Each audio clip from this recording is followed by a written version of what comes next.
Next என்ன சொல்கிறாங்கன்னா, factors influencing the rate of reaction அப்படிங்கிறான். ஃபேக்டர்ஸ்னால் காரணிகள், அதான் காரணங்கள் ரெண்டு ஒன்று தான். காரணங்கள் ரெண்டு ஒன்று தான். ரைட்டா? ஒரு செயல் செய்கிற அதை பாதிக்கும் காரணங்கள் என்ன, காரணிகள் என்ன, ரெண்டு ஒன்று தான். அந்த ஃபேக்டர்ஸ்னால் காரணங்கள், காரணிகள். Influencing the rate of reaction. இன்ஃப்ளூயன்ஸ்னால் ஆதிக்கம் செலுத்துகிறது, அதாவது அதுக்கு மேலே செயல்படுகிறது, வெகுவாக செயல்படுகிறேன்னு அர்த்தம். இன்ஃப்ளூயன்ஸ்னா ஐ ஆம் இன்ஃப்ளூயன்சிங் வித் லிசானா, இன்ஃப்ளூயன்ஸ் மேலே ஆதிக்கம் செலுத்துகிறேன்னு அர்த்தம். ரைட்டா? Factors influencing the rate of reaction. Reaction என்னது? வினைகள். ரேட்டுன்னா விகிதாச்சார வினைகள். ஏற்கனவே விகிதாச்சார வினைகளை சொல்லி கொடுத்துருக்கேன். அந்த விகிதாச்சார வினைகள் கெமிஸ்ட்ரியில் ரியாக்டன்ட் தான் வினை புரியும். விகிதாச்சார வினைகளில் ஃபேக்டர்ஸ் என்ன காரணிகள் ஆதிக்கம் செலுத்துகின்றன அப்படின்னு படிக்கணும். ரைட்டா? Can the rate of reaction can be changed அப்படின்றான். இந்த மாதிரி விகிதாச்சாரம், அதாவது என்ன விகிதாச்சாரம்? வேதியியல் வினைகளின் விகிதாச்சாரத்தை மாற்ற முடியுமா அப்படின்னு கேட்குறான். கேன் முடியுமா? த ரேட் ஆஃப் ரியாக்ஷன் சொன்னால் விகிதாச்சாரம். எதோட விகிதாச்சாரம்? ரியாக்ஷன் வினைகளின் விகிதாச்சாரத்தை நம்மளால் மாற்ற முடியுமா? பி சேஞ்ச்டு அப்படின்னா அடுத்து பதில் சொல்கிறான் பாருங்கள். The rate of reaction can be changed அப்படின்னு சொல்கிறான். மாற்றலாம் அப்படின்றான். த ரேட் ஆஃப் ரியாக்ஷன்னா அதாவது விகிதாச்சாரம். எதனோட விகிதாச்சாரம்? ரியாக்ஷன் வினை புரிதலின் விகிதாச்சாரத்தை மாற்றலாம் அப்படின்னு சொல்கிறான். ஃபார் எக்ஸாம்பிள் உதாரணமாக iron gets rusted faster in an acid than in water அப்படின்றான். அயன்ற இரும்பு, கெட்ஸ்னால் செயல்படுகிறதுன்னு அர்த்தம். இந்த இடத்துல அயன் கெட்ஸ் உண்டாக்குகிறது, செயல்படுகிறது, ரெண்டு ஒன்று தான். அந்த ரெண்டில் எதை வேணால் எடுத்துக்கோ. அயன் கெட்ஸு ரஸ்டட் அப்படின்னா அயன் அதாவது துருப்பிடித்து இருக்கிறது அப்படின்னு. கெட்ஸ்னால் இருக்கிறது, எவ்வாறாக துருப்பிடித்து இருக்கிறது, எப்படி? Faster in an acid. ஃபாஸ்ட்னா வேகமாக துருப்பிடிக்கிறது. இன் அன் ஆசிட் ஒரு அமிலத்தில் அயனை போடும்போது வேகமாக துருப்பிடிக்கிறது. தேன் இன் வாட்டர் தண்ணியில் போடுறத விட, தண்ணியில் போடுற இரும்பை போடு, அதே இரும்பை ஆசிட்டில் போட்டால் வேகமாக துருப்பிடிக்கும். ஆனால் தண்ணியில் பார்த்தீங்கன்னு சொன்னால் அதாவது மெல்ல தான் துருப்பிடிக்கும். ரைட்டா? அதை தான் சொல்கிறான். அதாவது என்ன சொல்கிறான்னு சொன்னால், இந்த மாதிரி தண்ணியில் போட்டிங்கன்னா வேகமாக மெல்ல துருப்பிடிக்கும், ஆசிட்டில் போட்டால் வேகமாக துருப்பிடிக்கும்னு சொல்கிறான். அயன் கெட்ஸ் ரஸ்டட்னா அயன் துருப்பிடிக்கும். ஃபாஸ்டர் வேகமாக, இன் அன் ஆசிட் ஒரு அமிலத்தில் வேகமாக துருப்பிடிக்கும். தேன் இன் வாட்டர் தண்ணியை விட அமிலத்தில் வேகமாக துருப்பிடிக்கும். அப்போ மாற்றலாம் இல்லையா? அப்போது இம்பார்ட்டன்ட் ஃபேக்டர்ஸ், முக்கியமான காரணிகள் என்னென்னா that effect rate of the reactions are அப்படின்னா முக்கியமான காரணிகள் தட் எஃபெக்ட்னா பாதிக்கிறது. முக்கியமான காரணிகள் தட் எஃபெக்ட்னா பாதிக்கிறது. எதை பாதிக்கிறது? தட் ரேட் ஆஃப் ரியாக்ஷன் அப்படின்னா ரேட் ஆஃப் ரியாக்ஷன்னா விகிதாச்சாரம். வினைகளின் விகிதாச்சாரத்தை முக்கியமான காரணிகள் பாதிக்கிறது. அவை என்ன அப்படின்னு கீழே கொடுத்துருக்கான். அப்போ நேச்சர் ஆஃப் த ரியாக்டன்ட். ரியாக்டன்ட்னா வினை புரியும் பொருள்களோட குணங்கள். ரைட்டா? அது எவ்வாறான குணங்களை கொண்டுள்ளது? நேச்சர், இயற்கை.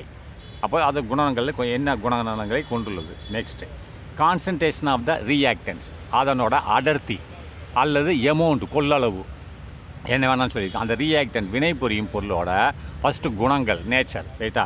ரெண்டாவது கான்சன்ட்ரேஷன், அந்த வினை புரியும் பொருளோட அடர்த்தி. ரைட்டா? கான்சன்ட்ரேஷன் அடர்த்தி ஆஃப் த ரியாக்டன்ஸ் வினை புரியும் பொருள். ரைட்டா? மூணாவது டெம்பரேச்சர், அந்த வினை எந்த வெப்பநிலையில் நடக்கிறது. ரைட்டா? 3. நாலாவது கேட்டலிஸ்ட்னால் அதாவது வினையூக்கின்னு சொல்லுவாங்க. ஒரு வினையை தூண்டு விடுறது, ஒரு வினை பெரிய தூண்டிவிடும் பொருள், அதான் கேட்டலிஸ்ட். வினை தன்னாப்பில் புரியும், இந்த கேட்டலிஸ்ட் இன்னும் அதிகமாகவும் தூண்டிவிடும். அதான் வினை ஊக்கிம்பாங்க. வினை ஊக்கினா தூண்டுறது, வினையை தூண்டுகிறது. வினை புரிந்து கொண்டே இருக்கிறது, அதை இந்த கேட்டலிஸ்ட் ஆட் பண்ணிட்டேன்னா இன்னும் அதிகமாக வினையை தூண்டும். அதான் கேட்டலிஸ்ட், வினை ஊக்கி. அடுத்து ப்ரெஷர், அந்த இடத்துல எவ்வளோ அழுத்தம் இருக்கிறது. அழுத்தம் அதிகமாக இருந்தால் வினை வேகமாக இருக்கும். அதேமாதிரி டெம்பரேச்சர் அதிகமாக இருந்தால் வினை வேகமாக இருக்கும். ரைட்டா? அப்போது surface area of the reactant அப்படின்னா அந்த வினை புரியும் பொருளோட பரப்பளவு அதிகமாக இருந்ததுன்னா வினை அதிகமாக இருக்கும். அதேமாதிரி இப்போ ப்ரெஷர் அதிகமாக இருந்தால் வினை அதிகமாக இருக்கும். கேட்டலிஸ்ட் அதிகமாக இருந்தால் வினை அதிகமாக இருக்கும். டெம்பரேச்சர் அதிகமாக இருந்தாலும் வினை அதிகமாக இருக்கும். கான்சன்ட்ரேஷன் அது அடர்த்தி அதிகமாக இருந்தாலும் வினை அதிகமாக இருக்கும். நேச்சர் ஆஃப் த ரியாக்டன்ட் அப்படின்னா அந்த வினைபுரியும் பொருளோட குணநலங்களும் அதிகமாக இருந்தால் வினை அதிகமாக இருக்கும். இதெல்லாம் அதிகமாக இருந்தால் அதிகமாக இருக்கும். இப்போ first nature of the reactant. அப்போது ஒரு வினைபுரியும் பொருளோட குணநலங்கள் என்னன்னு பார்ப்போம். த ரியாக்ஷன் ஆஃப் சோடியம் அப்படின்னா, இப்போ சோடியம் வித் ஹைட்ரோக்ளோரிக் ஆசிட் அப்படின்னா, ஒரு சோடியம் வந்து ஹைட்ரோக்ளோரிக் ஆசிட் கூட வினைபுரியும் பொழுது த ரியாக்ஷனை வினைபுரிகிறது. எது வினைபுரிகிறது? த ரியாக்ஷன் வினைபுரிதல் ஆஃப் எதை வினைபுரிதல்? சோடியம் வித் ஹைட்ரோக்ளோரிக் ஆசிட் கூட வினைபுரிகிறது. இஸ் ஃபாஸ்டர் ரொம்ப வேகமாக வினைபுரிகிறது. சோடியமானது ஹைட்ரோக்ளோரிக் ஆசிட் கூட வினை வேகமாக புரிகிறது. அதை விட தேட் வித் அசிட்டிக் ஆசிட். அப்போது ஒரு அசிட்டிக் ஆசிட் கூட இந்த சோடியம் வந்து வினை புரிவதை விட ஹைட்ரோக்ளோரிக் ஆசிட் கூட வேகமாக வினைபுரிகிறது.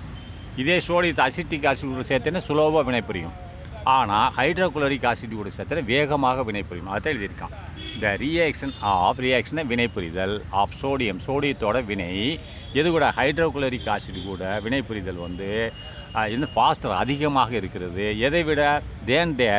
அதை விட அதை விட த அசிட்டிக் ஆசிட். அசிட்டிக்னா அமில ஆசிட்டை விட ஹைட்ரோக்ளோரிக் ஆசிட்டில் இது அதிகமான வினைபுரிகிறது. Do you know Y?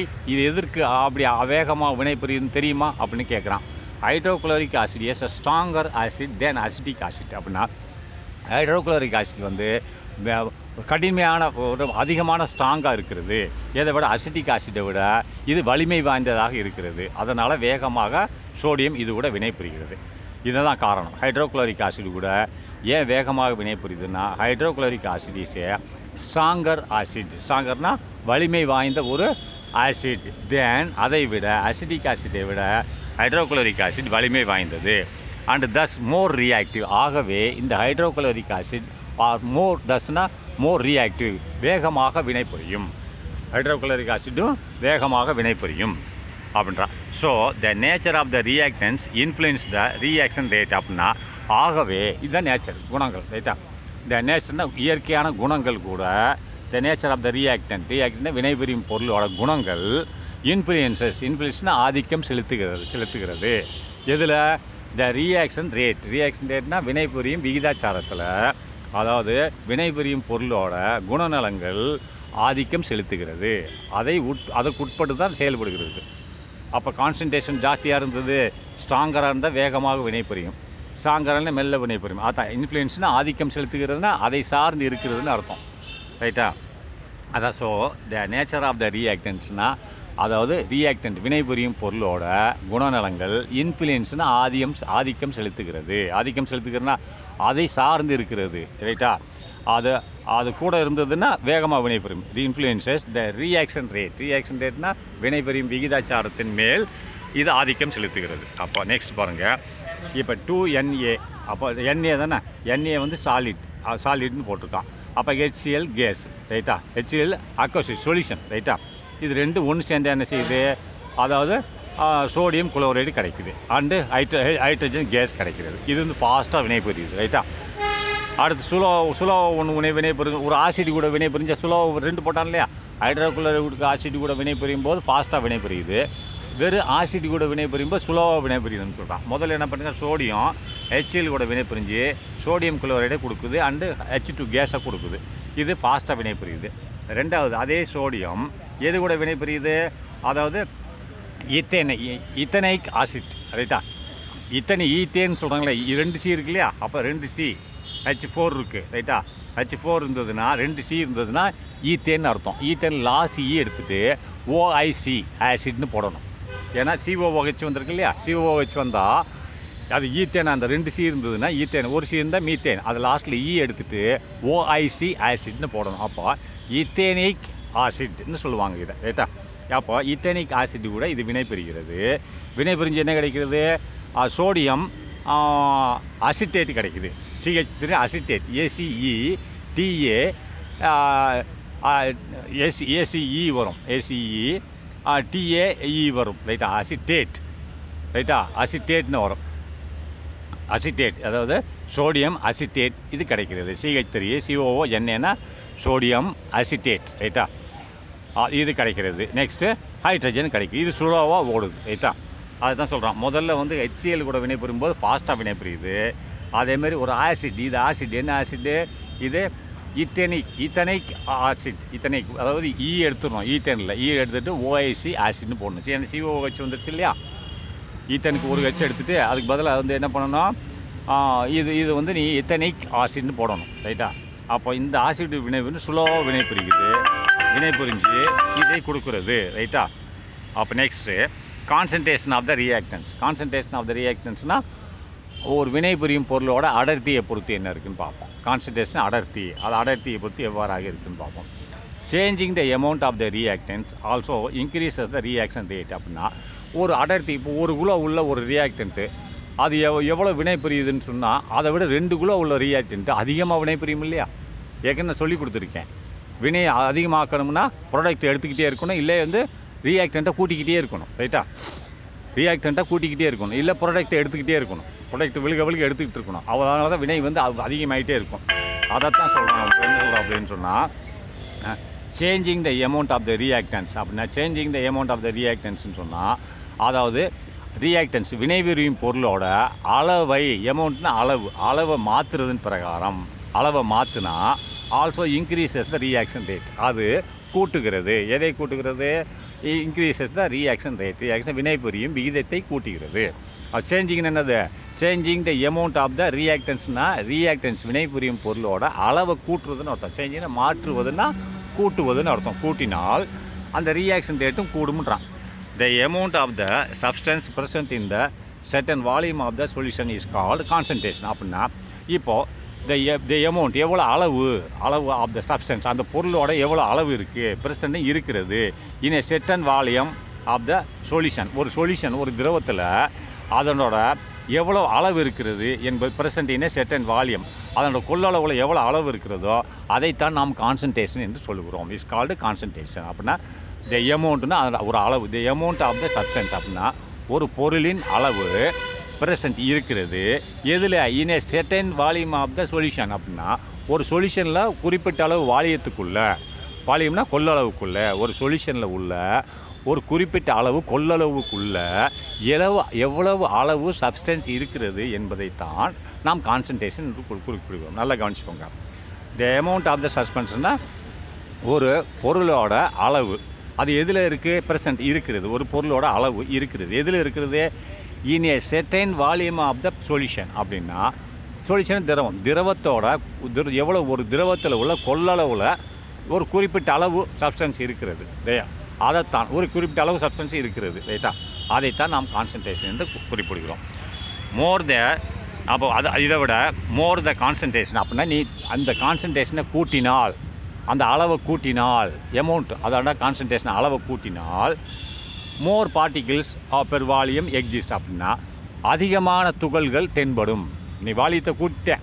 இப்போ 1 லிட்டருக்கு பதில் 2 லிட்டர் ஊற்றிட்டேன். அப்போ 1 லிட்டர் 1000 பார்ட்டிகிள் இருந்தால் 2 லிட்டர் 2000 பார்ட்டிகிள் இருக்கும் இல்லையா? அப்போ 2000 பார்ட்டிகிள் வினைபுரியும் இல்லையா? அதை தான் சொல்கிறான் மோர் த கான்சன்ட்ரேஷன். அப்படின்னா அதை கான்சன்ட்ரேஷன் அடர்த்தியை கூட்டும்போது மோர் பார்ட்டிகிள்ஸ் பெர் வால்யூம். அப்போ பெர் வால்யூம் அப்படின்னா ஒரு வால்யத்துக்கு அதிகமான பார்ட்டிகிள் இருக்கும். ரைட்டா? எக்ஸிஸ்ட் இன் இட், அதில் எக்ஸிஸ்ட்னு இருக்கும், இனிட் அதில் இருக்கும். மோர் பார்ட்டிகிள்ஸ் எக்ஸிஸ்ட்னு இருக்கும், இனிட் அதில் இருக்கும். அண்ட் ஹென்ஸ் ஆகவே ஃபாஸ்டர் த ரியாக்ஷன். அப்படி அதிகமாக இருந்ததுன்னா என்ன செய்யும்? ஹென்ஸ்னா ஆகவே ஃபாஸ்டர்னா வேகமாக்கும். எதை வேகமாக்கும்? த ரியாக்ஷனை வினையை வேகமாக்கும் அப்படின்றான்.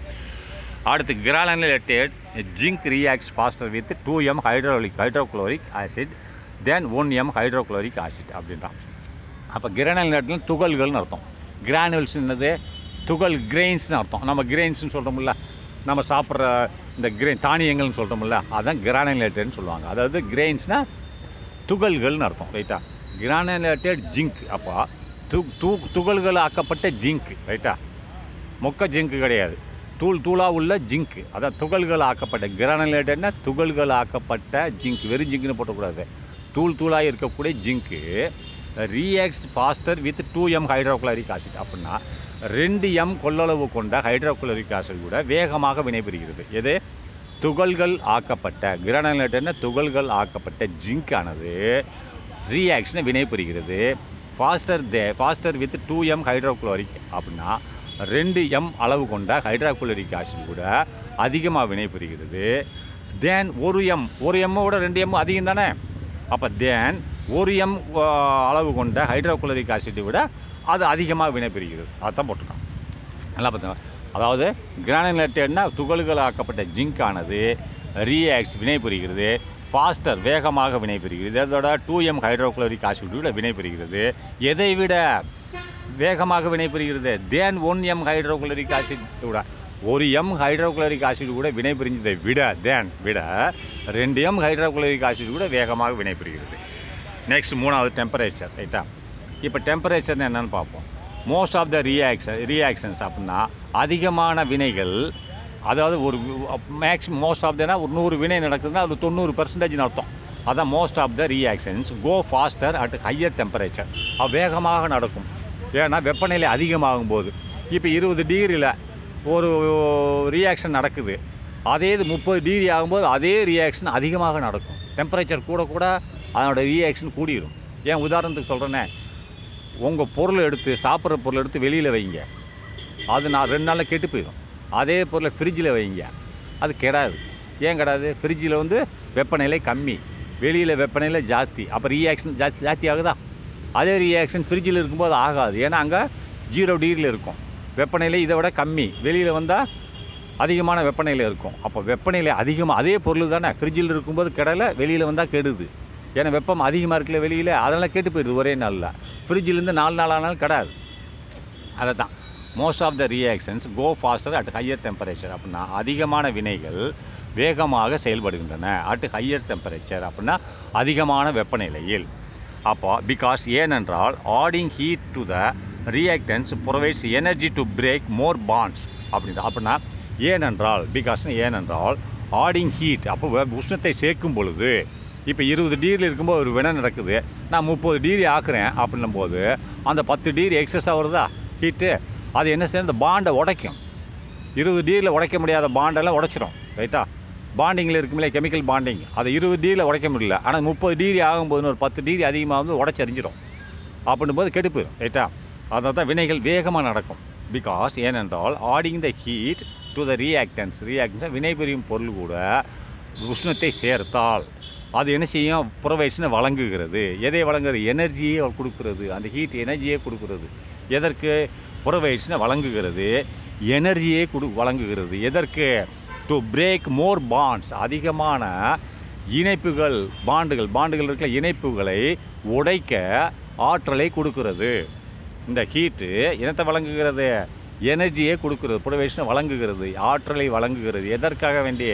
அந்த கெமிக்கல் ரியாக்ஷனில் இருக்கக்கூடிய பாண்டுகளை உடைக்க வேண்டி இந்த ஹீட் அதிகமான வெப்பம் கொடுத்தே இல்லை, அதனால் இந்த பாண்டுகளை அது உடைக்க வேண்டி எனர்ஜியே கொடுக்குது அந்த ஹீட்.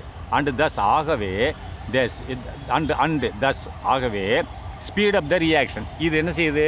வினையை வேகமாக்குகிறது. பாண்டு உடஞ்ச உடனே வினை வேகமாயிரும். And speed up வேகமாக்குகிறது. எதை?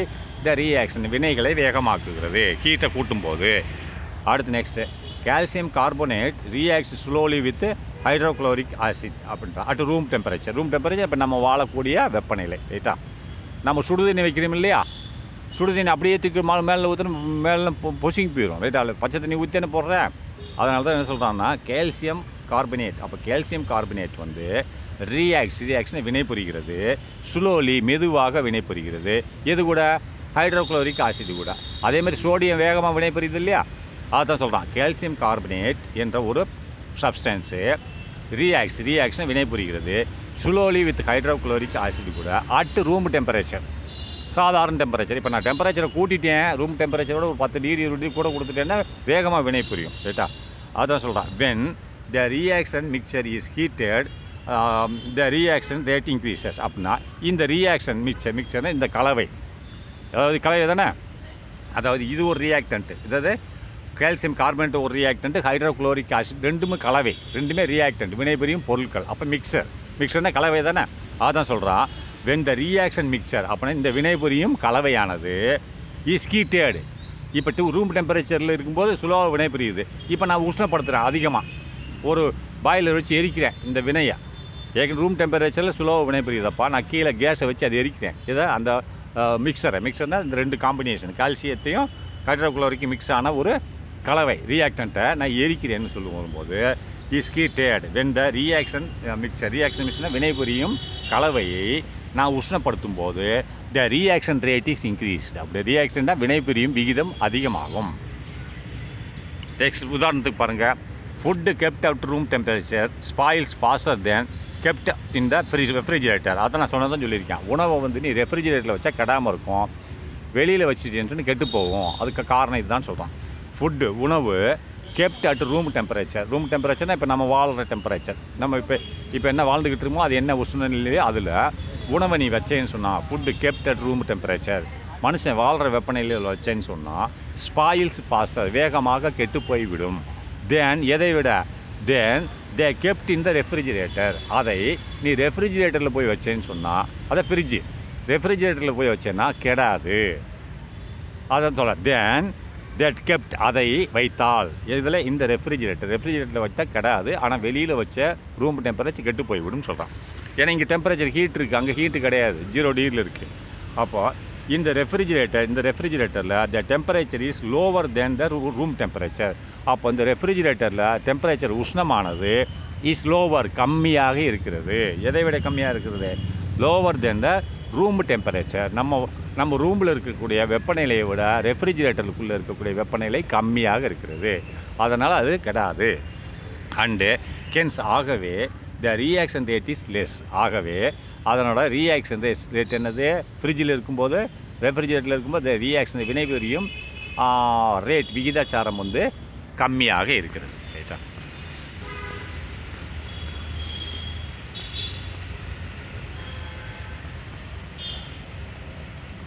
Next pressure. அப்போ ப்ரெஷர்னு என்னன்னு பார்ப்போம். ப்ரெஷர்னால் அழுத்தம்.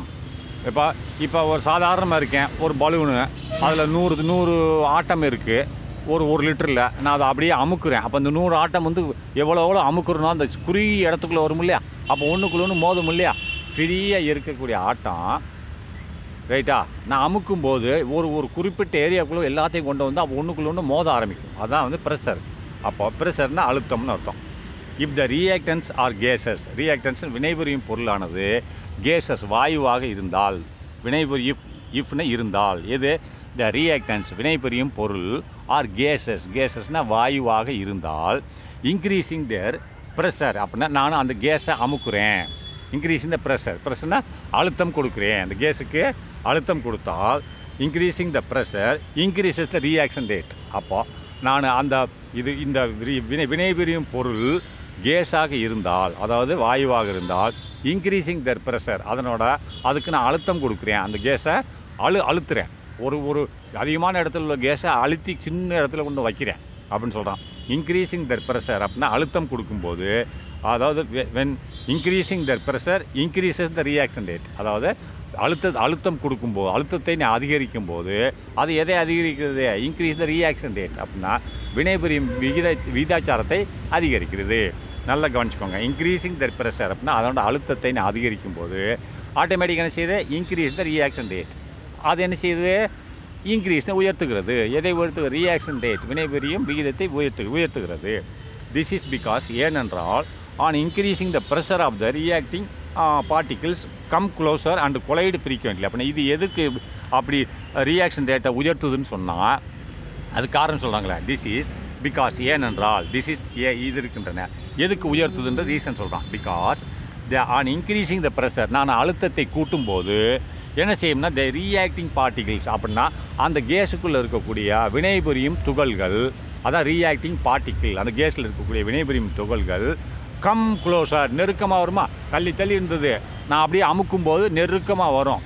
கம் க்ளோசர் நெருங்கி வருகிறது. அண்டு கொலைடு ஃப்ரீக்வெண்ட்லி ஒன்றுக்குள்ளே ஒன்று மோதுது. அண்டு கொலைடுனா மோதுகிறது, ஃப்ரீக்வெண்ட்லி அடிக்கடி மோதிக்கொண்டே இருக்கிறது, தொடர்ச்சியாக மோதிக்கொண்டே இருக்கிறது. ஏன்னா இடமில்லையில் மூவ் பண்ணுறதுக்கு ஃப்ரீயாக மூவ் பண்ணி இருந்தது. எப்போயாவது இருந்தால் ஒன்றுக்குள்ளே ஒன்று மோதும். இது நான் அமுக்கின உடனே என்ன ஆகும்? குறிப்பிட்ட இடத்துக்குள்ள அதிகமாக கம் க்ளோசர் அதை வந்துடுச்சு. அதனால தான் இது வந்து ரேட் ஆஃப் இன்க்ரீஸ்னா ரியாக்ஷன் ரேட்டை கூட்டுகிறதுன்றான். திஸ் இஸ் ஏனென்றால் because on increasing the pressure, அப்படி அழுத்தத்தை நான் கூட்டும்போது த ரியாக்டிங் பார்ட்டிகல்ஸ் வினைபுரியும் துகள்கள், அந்த கேஸில் உள்ள வினைபுரியும் துகள்கள் கம் க்ளோசர் நெருங்கி வந்து என்ன செய்கிறது, அண்டு கொலைடு ஃப்ரீக்வெண்ட்லி, அதான் அடிக்கடி தொடர்ச்சியாக, ஃப்ரீக்வெண்ட்லியும் தொடர்ச்சியாக ரைட்டா, கண்டினியூஷன் வச்சுக்கோ, தொடர்ச்சியாக கொலைடு மோதுகிறது, ஒன்றோடு மோதுகிறது ரைட்டா. அதன் காரணமாக தான் ரியாக்ஷன் ரேட் கூடுகிறது. அப்போ கேட்டலிஸ்ட்னா என்ன சொன்னேன், ஒரு வினை ஊக்கி, வினையை தூண்டும் செயல். ஏற்கனவே வினை நடக்குது, இந்த வினை ஊக்கி நீ அதில் ஆட் பண்ணிட்டேன்னா இன்னமும் வேகமாக வினை நடக்கும் ரைட்டா. அப்போ கேட்டலிஸ்ட் இஸ் எ சப்ஸ்டன்ஸ், இது ஒரு பொருள், which increase the reaction rate without being consumed in the reaction. அப்படின்னா இந்த கேட்டலிஸ்ட் என்பது ஒரு சப்ஸ்டன்ஸ், இது ஒரு பொருள் தான், விச் இன்க்ரீசஸ், இது கூட்டுகிறது. இந்த கேட்டலிஸ்ட்டு என்ன செய்யுது, விச் இன்க்ரீசஸ்னால் இது அதிகரிக்கிறது. எதை அதிகரிக்கிறது, ரியாக்ஷன் ரேட், ரியாக்ஷன் வினைபுரியும் விகிதத்தை இது அதிகரிக்கிறது. வித்தவுட் பீயிங் கன்சியூம்டு இந்த ரியாக்ஷன். அப்போ எந்த விதமான ஒரு அந்த ரியாக்ஷன்றது அந்த வினையில் உள்ள எந்த விதமான ஆற்றலையும் இது பெறாமல், எந்த விதமான எனர்ஜியும் பெறாமல், வித்தவுட் பீயிங் கன்சியூம்டு இன் அந்த ரியாக்ஷன். அப்படின்னா அந்த ரியாக்ஷன்றது அந்த வினையில் உள்ள எதையும் இது பெறாமல், வித்தவுட் பீயிங் கன்சியூம்டு பெறாமல், கன்சியூம்னா நம்ம சாப்பிட்றது கன்சியூம் எல்லாமே கன்சியூம், அதை தான் பெறாமல்னு அர்த்தம். இந்த கேட்டலிஸ்டானது எதை இன்க்ரீஸ்னால் ரியாக்ஷன் ரேட்டை, அதாவது வினையின் விகிதத்தை அதிகரிக்கிறது. எப்படி அதிகரிக்கும், வித்தவுட் பீயிங் கன்சியூம்டு இந்த ரியாக்ஷன். அப்படின்னா எதையுமே அந்த அந்த ரியாக்ஷன் வித்தவுட் பீயிங் கன்சியூம்னா எதையுமே அதில் இருந்து எடுக்காமலேயும், எந்த இதையும் அந்த ரியாக்ஷன் உள்ள அந்த ரியாக்ஷனில் என்ன இருக்கும், ரியாக்டன்ட் இருக்கும், அதுலேருந்து எந்த பொருளையும் எடுக்காமலே இது இந்த ரியாக்ஷன் வித்தவுட் பீயிங் கன்சியூம்டு இன் ரியாக்ஷன்னா அந்த வினையில் உள்ள எந்த பொருளையும் எடுக்காமலே வினையை அதிகரிக்குதுன்னு அர்த்தம். வித்தவுட் பீயிங் கன்சியூம்னா எதையும் எடுக்காமலே ரைட்டா. அடுத்து நெக்ஸ்ட்டு, இன் செர்டன் ரியாக்ஷன்ஸ், சில ரியாக்ஷன்ஸ் சில வினைகளில் ஆடிங் எ சப்ஸ்டன்ஸ் ஒரு பொருளை நம்ம சேர்க்குறோம் அஸ் ஏ கேட்டலிஸ்ட்னால் வினையூக்கியாக நம்ம ஒரு பொருளை சில ரியாக்ஷன்கள் வினையில் சேர்க்கிறோம். இன் செர்டன் ரியாக்ஷன்ஸ்னால் சில வினைகளில் ஆடிங்னா சேர்க்கிறோம். எது சேர்க்கிறோம், ஆடிங் எ சப்ஸ்டன்ஸ் அப்படின்னா ஒரு பொருளை சேர்க்கிறோம் அஸ் ஏ கேட்டலிஸ்ட்னால் வினையூக்கியாக பொருளை சேர்க்கிறோம், வினையூக்கியை சேர்க்கிறோம்னு அர்த்தம். ஆடிங் எ சப்ஸ்டன்ஸ்னு ஒரு பொருளை சேர்க்கிறோம், அந்த பொருள் என்னது, அஸ் ஏ கேட்டலிஸ்ட் ஒரு வினையூக்கியான பொருளை சேர்க்கிறோம். அது என்ன செய்கிறது, ஸ்பீட்ஸ் ஆஃப் த ரியாக்ஷன்ஸ். அப்படின்னா ஸ்பீட்ஸ் அப்படின்னா வேகமாக நடைபெற செய்கிறது. ஸ்பீட்ஸ் ஆஃப் த ரியாக்ஷன், அந்த வினையை ஸ்பீட்ஸ் அப்படி வேகமாக நடைபெற செய்கிறது இந்த கேட்டலிஸ்ட் ரைட்டா. ஃபார் எக்ஸாம்பிள், உதாரணமாக ஆன் ஹீட்டிங் பொட்டாசியம் குளோரைடு, இப்போ நம்ம உதாரணமாக சொல்கிறாங்க, ஆன் ஹீட்டிங் பொட்டாசியம் குளோரைடை நம்ம ஹீட் பண்ணும்போது it decomposes into potassium chloride and oxygen case. அப்போ இந்த பொட்டாசியம் குளோரைடு என்ற ஒரு காம்பவுண்டை நம்ம ஹீட் பண்ணும்போது, ஏன்னா பொட்டாசியம் இருக்குது அண்ட் குளோரேட் இருக்குது, இதை நம்ம ஹீட் பண்ணும்போது ஆன் ஹீட்டிங்னா அதை உஷ்ணப்படுத்தும் போது டீகம்போசஸ், இட்டு எதை குறிக்குது, பொட்டாசியம் குளோரைடு குறிக்குது. இட்டு டீகம்போசஸ்னா இது சிதைவடைகிறது. எவ்வாறாக சிதைவடைஞ்சு ரெண்டாக பிரியுது. இட்டு டீகம்போசன் இது சிதைவடைகிறது into potassium chloride and oxygen gas ரைட்டா. பொட்டாசியம் குளோரேட் அது ரைட்டா, மேலே உள்ளது காம்பவுண்டு, இது குளோரைடு ரைட்டா. ரெண்டுக்கு வேறு வித்தியாசம், அது CH3 வரும் ரைட்டா. இது பொட்டாசியம் குளோரைடாகவும் அண்ட் ஆக்சிஜன் கேஸாகவும் இரண்டாகவும் பிரிகிறது. பொட்டாசியம் குளோரைடு என்ற ஒரு காம்பவுண்டை ஹீட்டு பண்ணும்போது, அதான் on heating the potassium chlorate, நல்லா பார்த்தோம் ஏடிஇ போட்டுக்கான், குளோரேட்டை ஹீட் பண்ணும்போது இட்டு டீகாம்போசஸ்னால் இது சிதைவடைஞ்சு இரண்டாக மாறுகிறது into potassium chloride and oxygen கேஸாக மாறுகிறது ரைட்டா. பட் ஆனால் அட் ஏ ஸ்லோவர் ரேட், எப்படி வினைபுரியுதுன்னா ரொம்ப ஸ்மெல்ல வினைபுரியுது ரைட்டா, மாறுது நம்ம ஹீட் பண்ணும்போது. ஆனால் எப்படி வினையோட வேகம் எப்படின்னா, ஆனால் அட் ஏ ஸ்லோவர் ரேட், ஸ்லோவாக வினை நடைபெறுகிறது. ஆனால் இப்போது if manganese dioxide is added, manganese di ஆக்சைடுன்றது கேட்டலிஸ்ட் வினையூக்கி, இது கூட பொட்டாசியம் குளோரேட்டு கூட நான் மேக்னீசியத்தை ஆட் பண்ணிடுறேன். இது ஒரு வினையூக்கி ஆட் பண்ண வேகமாக நடைபெறும்னு சொன்னோம்ல, வினையூக்கி வேலை என்னது, அது வேகமாக நடைபெறும், ஆனால் எதையுமே அது எடுத்துக்கிறாது ரைட்டா, வினையை மட்டும் தூண்டிவிடும். If manganese dioxide is added, இது கூட பொட்டாசியம் குளோரேட்டு கூட நான் மேக்னீசியம் டை ஆக்சைடு என்ற ஒரு கேட்டலிஸ்ட்டை சேர்த்து விட்டால், அதுக்கு பேர் catalyst, magnesium dioxide catalyst.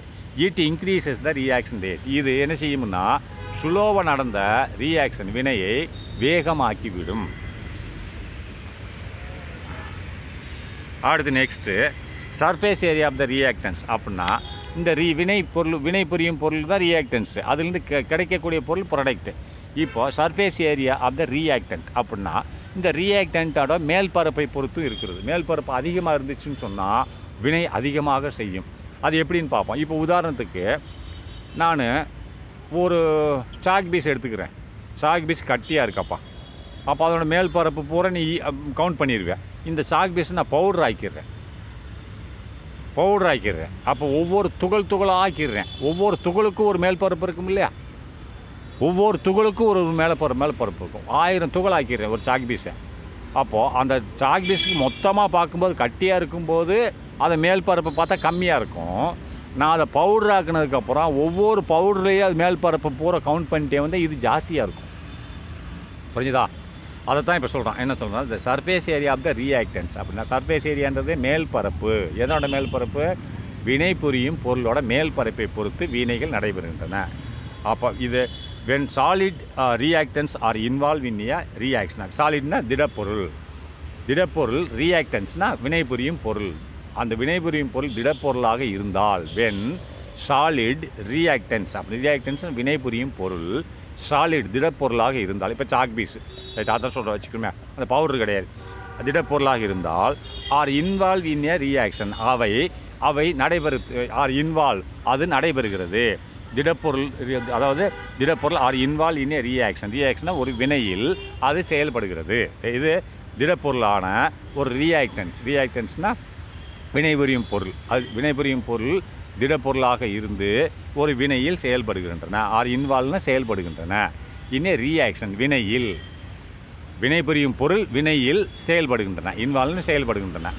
இது வினை, இது செயல்பாடுகள் ரியாக்ஷன்ன்றது. அது வினைபுரியும் பொருள் ரியாக்டன்ஸ். அப்போ வென் சாலிட் ரியாக்ஷன் திடப்பொருளான ஒரு வினைபுரியும் பொருள் ஆர் இன்வால்வ்னு செயல்படுகின்றன. இதில் இன் ஏ ரியாக்ஷன் ஒரு வினையில் செயல்படுகின்றன. தேர் பவுடர் ஃபார்ம்ஸ் ரியாக்ட்ஸ் மோர் ரெடிலி அப்படின்றான். ஆனால் இது எவ்வளவு செயல்படுகிறதோ அதை விட தேர் பவுடர், நான் அதை பவுடர் ஆகிக்கிறேன் சாக் பீஸை. இந்த திடப்பொருள் சாக் பீஸ் ஒரு இது முதல் சொன்னது திடப்பொருள் solid reactants and chalk pieces அப்படியே இருக்குது. இது வினை புரிகிறது. அடுத்து நான் அதை பவுடர் ஆக்கிடுறேன். பவுடர் ஆக்கி தேர் பவுடர்னா அதாவது பவுடர் ஆக்கப்பட்ட, ஏன்னா அதோட மேல்பரப்பு அதிகமாக இருக்கும். இப்போ இதோட மேல்பரப்பு கம்மியாக இருக்கும், சாலிடாக இருக்குது. காரணம் அதை நான் பவுடர் ஆக்கிட்டு வினையை போடுறேன். தேர் பவுடர்டு ஃபார்ம் ரியாக்ட்ஸ் மோர் ரெடிலி அப்படின்னா அந்த பவுடரானது ஃபார்ம் உண்டாக்குகிறது. பவுடரானது வினை புரிஞ்சால் அது பூரா எழுதாமல் சிம்பிளாக எழுதிட்டேன். அது வினை புரிஞ்சது தான் எழுதாமல் எழுதிட்டேன். தேர் பவுடர்.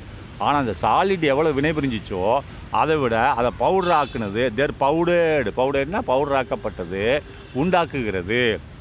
இதை பவுடர் ஆக்குறது உண்டாக்கு ரியாக்ஷனா வினையை உண்டாக்குகிறது. ரியாக்ஷனை வினை புரிகிறது. மோர்னா அதிகமாக வினை புரிகிறது. ரைட்டா? இதை விட பழசை விட சாலிட்டை விட அதனோட பவுடரு அதிகமாக வினை புரிகிறது. அதுதான் தட் பவுடர்ட் ஃபார்ம்னை உண்டாக்குகிறது. ரியாக்ஷனை வினை புரியும் பொருளை அதிகமாக உண்டாக்குகிறது. மோர் ரெடிலினா உடனடியாக உண்டாக்குகிறது. அதான் சொல்லியிருக்கான். ரைட்டா? ஃபார் எக்ஸாம்பிள் உதாரணமாக powdered calcium carbonate reacts more readily with hydrochloric acid அப்படின்னா பவுடர் ஆக்கப்பட்ட கால்சியம் கார்பனேட் என்று ரியாக்ட்ஸ் வினை புரிகிறது. பவுடர் ஆக்கப்பட்ட கால்சியம் கார்பனேட் ரியாக்ட்ஸ் வினை புரிகிறது மோர் ரெடிலி வித் ஹைட்ரோக்ளோரிக் ஆசிட். மோர் ரெடில்னா வேகமாக வினை புரிகிறது. மோர்னா அதிகமாக, ரெடில்னா உடனடியாக, அதை வேகமாக வினை புரிகிறது. வித் ஹைட்ரோக்ளோரிக் ஆசிட் கூட வேகமாக வினை புரிகிறது. ரெடில்னால வேகம்தான். ரைட்டா? நீ ஸ்பீட்லின்னு போட்டுக்கோ, ரெடியில் ரெண்டு ஒன்று தான் இந்த இடத்துல. என்ன இந்த பவுடரான கால்சியம் கார்பனேட் ரியாக்ட்ஸ் வினை புரிகிறது மோர் ஸ்பீடிலி வித் ஹைட்ரோக்ளோரிக் ஆசிட் அப்படின்னா ரெடில்னா உடனடியாக அப்படின்னா ஸ்பீட்லி ரெண்டு ஒன்று தான். இந்த இடத்துல நீ அப்படியே நினச்சிக்கோ. ரைட்டா? அப்போ ஹைட்ரோக்ளோரிக் ஆசிட். தென் மார்பிள் சிப்ஸை விட அந்த பவுடர் ஆக்கப்பட்ட கால்சியம் கார்பனேட் அதிகமாக வினை புரிகிறது. மார்பிள் சிப்புனால என்னது? பவுடர் ஆக்காத ஒரு கால்சியம் கார்பனேட். ரைட்டா? அதை மார்பிள் சிப்ஸ்ன்னு சொல்லுவாங்க. அது மார்பிள் சிப்ஸு அப்படின்னா அது பவுடர் ஆக்காதது. ஆனால் அதை பவுடர் ஆக்குனா அதுக்கு பேர் என்னது? Calcium carbonate. அப்போ இப்போ என்ன சொல்கிறான், பவுடர்டு கால்சியம் கார்பனேட் ரியாக்ஷனை வினைபுரிகிறது மோர் ரெடிலி வேகமாக வினைபுரிகிறது வித் ஹைட்ரோகுளோரிக் ஆசிட் கூட தேன் அதை விட மார்பிள் சிப்ஸ் என்னது பவுடர் ஆக்காத கால்சியம் கார்பனேட்னு அர்த்தம் ரைட்டா. அப்போ the surface area and more energies available on collision of the reactant particles. அப்போ அந்த சர்ஃபேஸ் ஏரியா அந்த பவுடர் ஆக்குனது சர்ஃபேஸ் ஏரியா அதிகம் சாலிடை விட. அதாவது அது ஒரு சாக் பீஸ் தான், அதை நான் பவுடர் ஆக்கிட்டு அது சர்ஃபேஸ் ஏரியா ஜாஸ்தி, இது சர்ஃபேஸ் ஏரியா கம்மி. புரியுதா? இப்போ நான் பவுடர் ஆக்கிட்டு வச்சா அது எவ்வளோ இடத்த பிடிக்குது, வெறும் சாக் பீஸ் எவ்வளோ இடத்த பிடிக்குதுன்னு பாரு. இது இந்த பவுடர் பூரா அதிகமான இடத்த பிடிக்கும், இது கம்மியான இடத்த பிடிக்கும். ஒரு சாக் பீஸ் அப்படியே வை, எவ்வளோ இடத்துல இருக்கோ அதை நான் பவுடர் ஆக்கினா அவ்வளோ இடத்துல நீ வைக்க முடியாது, அதிகமான இடத்த பிடிக்கும். அதை தான் சொல்கிறேன், சர்ஃபேஸ் ஏரியா அதிகம். Because powdering of the reactants increases. அப்படின்னா பவுடரிங் ஆஃப் த ரியாக்டன்ஸ் இன்க்ரீஸ்னால் அந்த பவுடர் ஆக்கப்பட்ட ரியாக்டன்ஸ் வினைபுரியும் பொருளோட ஏரியா வந்து அதிகமாக இருக்கும். பிகாஸ் ஏனென்றால் powdering of the reactants increases அப்படின்னா அந்த பவுடர் ஆக்கப்பட்ட ரியாக்டன்ஸ் அதிகமாக ஆகும்போது the surface area and more energies available அந்த கொலிஷன். சர்ஃபேஸ் ஏரியா அதன் மேல் பருப்பு அதிகமாக இருக்கும், அண்டு மோர் எனர்ஜி அதிகமான ஆற்றலும் கிடைக்கும். இஸ் அவைலபிள்னா அதிகமான ஆற்றல் கிடைக்கிறது. எப்படி? On collision of the reactant particle. அப்படின்னா இந்த வினைபுரியும் துகள்கள் ஒன்றோடு பார்ட்டிகளில் மோதும், அதில் மோதாது ரைட்டா. ஒன்றோடு மோதுவதால் என்ன கிடைக்கிறது, ரியாக்ஷன்ஸ் ஜாஸ்தி ஆகிறது அப்படின்னு சொல்கிறான். திரும்பி வேணால் படிக்கிறேன். Because powdering of the reactants அப்படின்னா powdering of the reactants increases அது பவுடர் ஆக்கப்பட்ட வினைபுரியும் பொருள் கூட்டுகிறது. எதை கூட்டுகிறது? த சர்ஃபேஸ் ஏரியா, அதோட மேல்பரப்பை கூட்டுதா. சாதாரண சாக் பீஸுக்கு மேல்பரப்பு கம்மி, பவுடர் ஆக்குனதுனால இந்த பவுடர் ஆக்குனது என்னத்தை கூட்டிடுச்சு, சர்ஃபேஸ் ஏரியா கூட்டிடுச்சா. இன்க்ரீசஸ் த சர்ஃபேஸ் ஏரியா, அதோட சர்ஃபேஸ் மேல்பரப்பை கூட்டுகிறது. அண்டு வேறு என்னத்தை கூட்டுகிறது, மோர் எனர்ஜி இஸ் அவைலபிள். அப்படி கூட்டினதுனால அதிகமான எனர்ஜி கிடைக்கும். And more energy is available அதிகமாக கிடைக்கும். எதற்காக வேண்டிய on collision of the reactant particles, அதில் உள்ள ரியாக்டன்ட் வினைபுரியும் பொருட்கள் அது ஒன்றோடு மோதுவதால் அதிகமான எனர்ஜி கிடைக்கிறது ரைட்டா. தஸ் ஆகவே த ரியாக்ஷன் ரேட் இஸ் இன்க்ரீஸ்ட். ஆகவே ரியாக்ஷன் ரேட்னா விகிதம், எது வினையின் விகிதம் அதிகமாக இருக்கிறது. You will study more about reactions rate in your higher classes. இன்னும் போக நீங்கள் அதிகமாக படிப்பீங்கன்னு சொல்கிறான். ஸ்டேட் ஆஃப் ஈக்குலிபிரியம் இதை நெக்ஸ்ட் இதில் பார்க்கலாம்.